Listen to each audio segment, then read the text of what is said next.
Hello, je suis Armelle de Nouni Academy Créalab. On se retrouve dans cette nouvelle vidéo où je vous présente les tendances consommateurs qui se sont dessinées à la suite de la pandémie de 2020 et en quoi c'est important de les prendre en compte si vous voulez créer votre entreprise à partir de 2021. Vous êtes prêts? Comme d'habitude, c'est juste après l'intro rapide.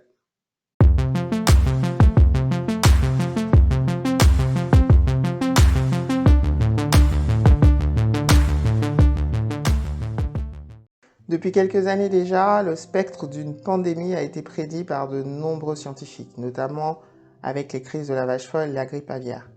Il n'était plus question de si, mais quand le monde allait connaître une pandémie. On pourrait penser qu'avec toutes les alertes que nous avons eues ces 20 dernières années, on serait mieux préparé. Et ben non, la pandémie de 2020 a bouleversé tous les secteurs. Certains en ont profité largement, et puis d'autres se sont retrouvés en très grande difficulté. D'ailleurs, vous avez dû entendre que beaucoup d'entrepreneurs qui vous ont dit que le mot crise en chinois signifiait opportunité. En réalité, les caractères qui permettent d'écrire ce mot en chinois veulent dire deux choses. Danger et occasion à saisir, donc opportunité.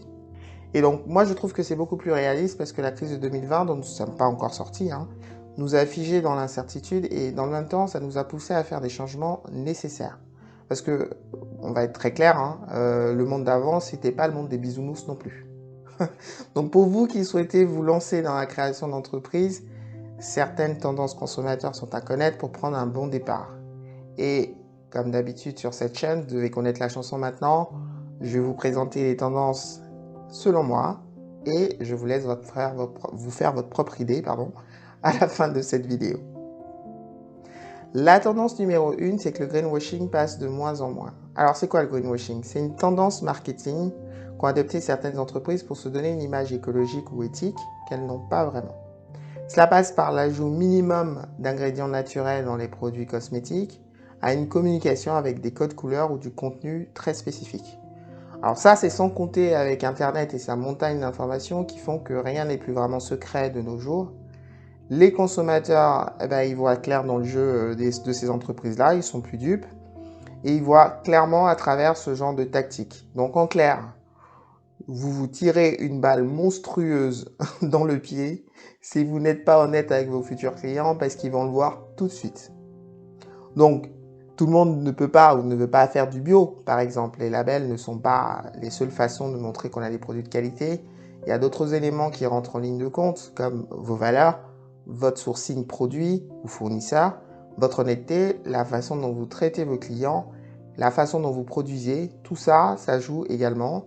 En clair, soyez vous-même, dites les choses telles qu'elles sont, votre cible clientèle vous trouvera et sera en phase avec qui vous êtes. Et c'est le plus important. La tendance numéro 2, c'est que l'entreprise locale fait son grand retour. C'est vraiment l'un des gros changements de la pandémie de 2020.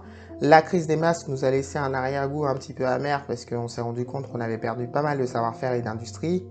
Mais ce n'est pas qu'en France que les consommateurs ont fait ce constat-là, puisque la dépendance à un produit fabriqué à l'autre bout du monde, c'est pas un problème en soi, jusqu'à ce qu'on se retrouve face à une crise comme celle de 2020.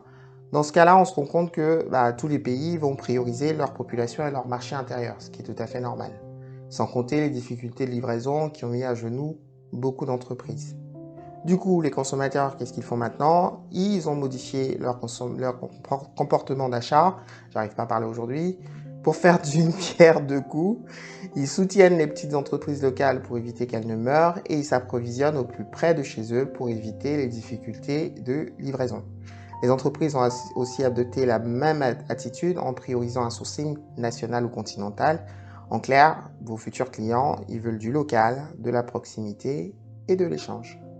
La tendance numéro 3, c'est que le digital est désormais incontournable. Dans une autre vie, j'ai été consultante en stratégie digitale et je me rappelle que j'avais une partie de mes clients qui étaient totalement opposés à une présence en ligne.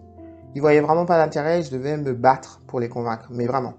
Donc, même si je suis consciente que pour tous les modèles d'entreprise, tous ne se prêtent pas au modèle digital, pour la majorité d'entre eux, quand même, j'avais du mal à comprendre. Et je précise que j'ai jamais eu les dents qui raillent le parquet. Mon but, ça a toujours été la qualité avant la quantité. Ça m'a valu quelques soucis d'ailleurs avec ma hiérarchie à l'époque. Mais ce qu'il faut comprendre, c'est que la première règle en entrepreneuriat, c'est d'être là où se trouvent vos clients. Les Anglais ont le principe location, location, location. Ça veut dire bien choisir son lieu d'implantation. Donc imaginez-vous que vous devez ouvrir une boutique de vêtements. Vous l'installez dans une rue où il y a un maximum de passages, ou est-ce que vous l'installez dans une rue où il y a très peu de passages, voire quasiment aucun? Je pense que vous choisirez la première option et la raison, elle est simple, c'est que c'est là où vous serez susceptible d'être vu par vos clients potentiels. Aujourd'hui, les consommateurs ont accès à des smartphones, des tablettes, des objets connectés toujours plus performants. Ils vont sur Internet, ils commandent en ligne, ils recherchent sur Google pour la moindre information et avant un achat. Et donc, ne pas être présent en ligne, c'est exactement comme si vous choisissiez de vous implanter dans une petite rue avec très peu de passages. Je l'ai dit, mais je vais le redire de nouveau. Quelques précisions, comme dans chacune de mes vidéos. Toutes les entreprises sont uniques, de même que les souhaits des créateurs. Ces tendances vont s'appliquer en fonction de chaque spécificité d'activité. Pour illustrer, vous pouvez très bien décider de créer une boutique physique sans être 100% en ligne, du moment que vous êtes conscient des risques en cas de fermeture pour raisons sanitaires par exemple, comme ça a été le cas ces derniers mois, et que vous prévoyez en parallèle une présence en ligne pour vous faire connaître et répondre aux besoins de vos clients. Si vous faites ça, vous ne devriez pas avoir de problème. Et voilà, c'est la fin de cette vidéo. J'espère qu'elle vous a plu. Merci de liker, partager, de vous abonner pour être informé des prochaines. Je rappelle que je poste des vidéos 2 fois par semaine, les lundis et les vendredis. Donc pensez à cliquer sur la petite cloche pour que YouTube vous notifie. Et puis en attendant la prochaine vidéo, je vous propose de continuer la discussion en commentaire. Aujourd'hui, j'aimerais que vous me disiez un petit peu quelle autre tendance consommateur vous avez pu constater à la suite de la pandémie de 2020. Je réponds bien entendu à tout le monde et j'aurai plaisir de vous lire. Et pour l'instant, on se quitte en musique avec le son du jour. Belle journée à tous.